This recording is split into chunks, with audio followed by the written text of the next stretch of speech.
পৃথিবী থেকে হঠাৎ সব পুরুষ উধাও হয়ে গেলে কি হবে? চলুন আজকের এই বিশ্লেষণে সেটাই গভীরভাবে জেনে নিই। চরম কাল্পনিক হলেও এই রোমহর্ষক পরিস্থিতিটা আসলে কতটা ভয়াবহ হতে পারে চলুন ধাপে ধাপে বোঝার চেষ্টা করি।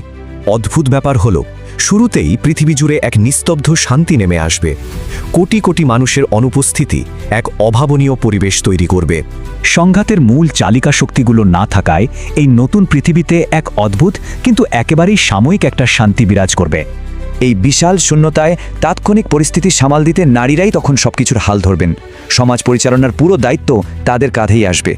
কিন্তু সবচেয়ে বড় ধাক্কাটা আসবে পাওয়ার গ্রিডে। কারণ এই জরুরি রক্ষণাবেক্ষণ কাজে জড়িত কর্মীদের প্রায় 90% পুরুষ। কর্মী না থাকায় খুব দ্রুতই বিদ্যুৎ পরিষেবা বিঘ্নিত হবে। পুরো পৃথিবী আক্ষরিক অর্থেই এক ভয়াবহ অন্ধকারে তলিয়ে যাবে। এর পরের ধাক্কাটা লাগবে কৃষিকাজ, মাছ ধরা আর পরিবহন খাতে।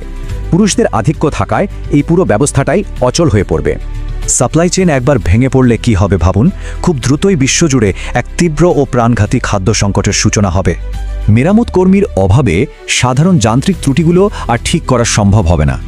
ধীরে ধীরে আমাদের পুরো অবকাঠামোই ভেঙে পড়বে। সবচেয়ে ইন্টারেস্টিং বিষয় হলো স্পার্ম ব্যাংকগুলো হয়তো সাময়িক একটা সমাধান দেবে, কিন্তু এর সরবরাহ সীমিত, তাই এটা চিরস্থায়ী নয়। অস্তিত্ব টিকিয়ে রাখতে বিজ্ঞানীরা তখন নতুন প্রজনন প্রযুক্তির খোঁজে মরিয়া হয়ে উঠবেন। মানবজাতির জন্য এটাই হবে শেষ বৈজ্ঞানিক ভরসা। কিন্তু বিজ্ঞানীদের সেই চেষ্টাগুলো যদি শেষ পর্যন্ত ব্যর্থ হয়, তাহলে এই সংখ্যাটি হবে মানবজাতির টিকে থাকার শেষ সময়সীমা। হ্যাঁ, মাত্র 200 বছরের মধ্যেই পৃথিবী থেকে সম্পূর্ণ মানবজাতির বিলুপ্তি ঘটে যেতে পারে। সম্ভাবনাটি সত্যি চরম ভয়ঙ্কর।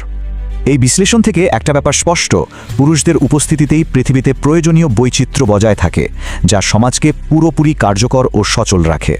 এই চূড়ান্ত অবকাঠামোগত বিপর্যয়ের মুখে মানবজাতিকে আদৌ টিকতে পারবে?